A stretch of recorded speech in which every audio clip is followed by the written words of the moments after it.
नमस्कार, मेरे इस YouTube चैनल में आप सभी का स्वागत है। आज मैं बात करने वाली हूँ नॉर्मल डिलीवरी के बाद कितनी देर अस्पताल में महिला को रुकना चाहिए।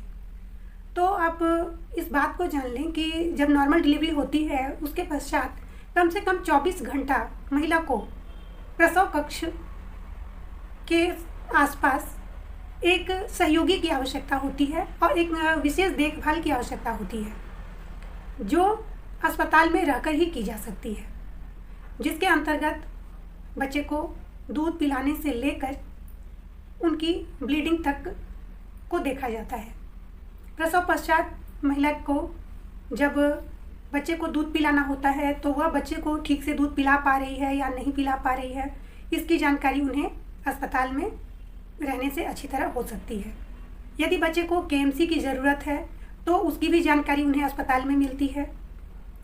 यदि बच्चे का माँ से लगाव सही नहीं है, यानी दूध पिलाते वक्त वह ठीक से निपल को नहीं सक कर पा रहा है, तो वह कैसे सक करे या माँ को क्या उपाय अपनाने चाहिए, इसकी जानकारी भी उन्हें अस्पताल में रहने के उपरांत ही होती है।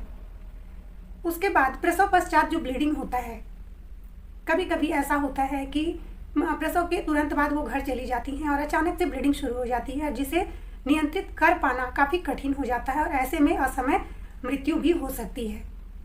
तो प्रसव पश्चात जो ब्लीडिंग होती है और उस असामयिक होने वाली मृत्यु से बचाने के लिए भी प्रसव उपरांत माँ को कम से कम 24 घंटे अस्पताल में अवश्य रुकना चाहिए। 24 घंटे के बाद वह घर जा सकती हैं यदि उनकी डिलीवरी नॉर्मल हुई है तो नॉर्मल डिलीवरी में कोशिश करें कि माँ प्रसव पश्चात अस्पताल में 24 घंटे अवश्य रुकें। तुरंत घर जाने की जिद ना करें, क्योंकि उस वक्त उन्हें विशेष देखभाल की आवश्यकता होती है, विशेष जानकारियों की आवश्यकता होती है जो उन्हें पूर्व में नहीं मिल पाती है या नहीं हो पाती है। तो ध्यान रखें, प्रसव पश्चात माँ को बच्चे के साथ रूम इन करना बहुत ही ज़रूरी होता है और उन्हें केएमसी का भी सलाह की आवश्यकता होती है, तो उन्हें भी उस वक्त दी जाती है। इसलिए अस्पताल में अवश्य रुकें। प्रसव पश्चात तुरंत घर जाने की जिद ना करें, यह आपके और आपके शिशु के लिए जानलेवा हो सकता है।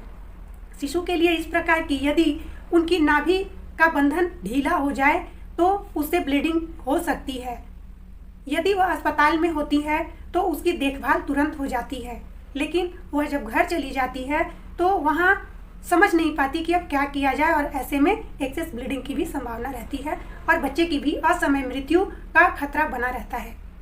इसलिए कोशिश करें कि प्रसव पश्चात 24 घंटे के बाद ही घर जाएं। इस मैसेज को अधिक से अधिक शेयर करें ताकि हम शिशु मातृ मृत्यु दर को कम करने में सहायक बन सकें। धन्यवाद।